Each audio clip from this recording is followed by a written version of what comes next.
usually has her own guest, but today she's my guest. But LeAnna is a realtor for, I'm going to let you say the name of the Yes, company. because it's so long. It is. It's Berkshire Hathaway Home Services Penn Fed Realty. And what that means is it's like, so the Berkshire Hathaway part's like McDonald's. Okay. Okay, so that's our big franchise company. And then the Penn Fed Realty is the franchise owner. Okay. And they're out of Manassas, Virginia, and it's the Pentagon Federal Credit Union that is our parent company. Okay. So Warren Buffett owns us, and the Pentagon Federal Credit Union is our parent company. Okay. Yeah. Well, that clears it up for me. But that explains why it's That's such a long name. So, you know, real estate is kind of,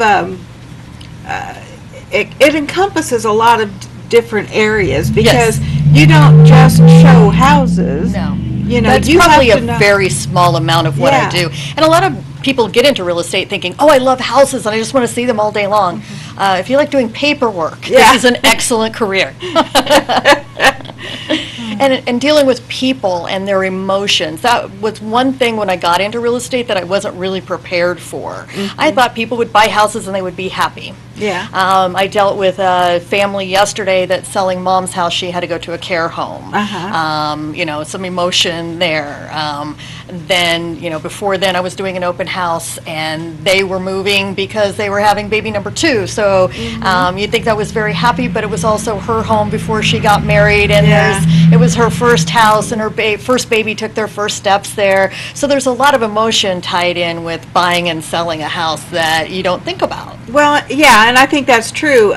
Most of the time when you're moving from a home that you've lived in for a long time, even if you want the move, your feelings are still ambivalent because, you know, the part of you is eager to start something new, and part of you is really wanting to hold on to the past. It's kind of like getting rid of your favorite shirt, even though it has a stain on it. I'll just wear it on the weekends. You still can get rid of the favorite shirt, even though you bought 3 to replace it. Yeah, it's kind of the same mentality. So yes, that's what real estate is a lot of, and I think you've learned from my show that it encompasses everything from, you know, the roof to the soil to the sewer line to who owns the trees in the front yard, and what happens if the tree comes over to your neighbor's house, whose problem is that? So all of these things come up for me on a daily basis. Yeah, and you kind of have to be a little bit of an arbitrator, don't you? Every day. Yeah. And if you're a good negotiator and you're a good arbitrator, that's what makes you very good at your job.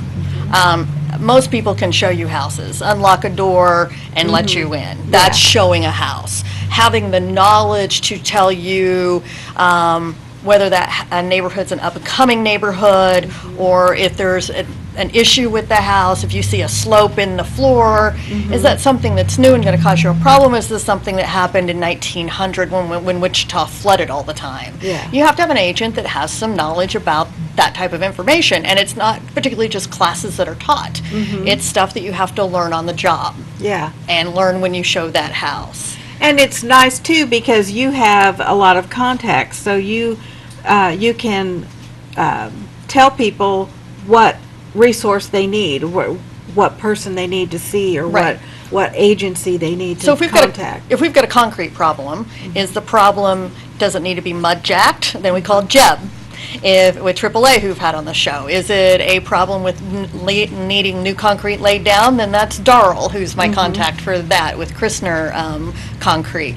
So those are the types of things that I can bring somebody out. Now, a buyer or a seller can pick their own company by any means. You can Google or look in the phone book and if you've got a friend, call your friends at work and find your own company. And I always recommend getting 2 estimates. Because I've had estimates come in at $500, the next one come in at $5,000, and you want to make sure that you're comparing apples to apples, and then you want to go get a 3rd estimate and see which one of these is actually correct, and talk to these vendors and not go, oh, this one's just trying to rip me off. Maybe the first one's trying to rip you off that's lower and not the one that's higher.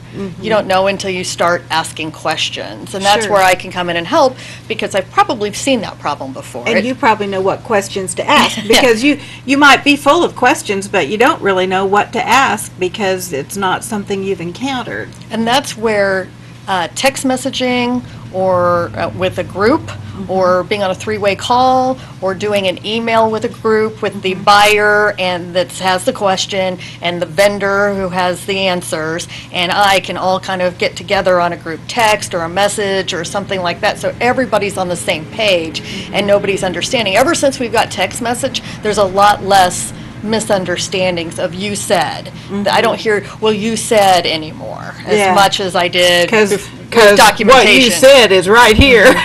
And documentation's a huge part of our deal. You know, if we, when you go into a house, we're using those Supra e-key boxes that are blue. Sure. And when I use my phone to disengage that key, it sends a thing to the satellite and then sends the listing agent a text message that I've entered the home. It also sends them a text message that I've closed that box. So we have all kinds of information and documentation of things that are going on. Yeah. So well, and that's important information to have, because if the house should be left open, and I'm sure that's happened from time to time. oh no. But if the house should be left open, who's liable?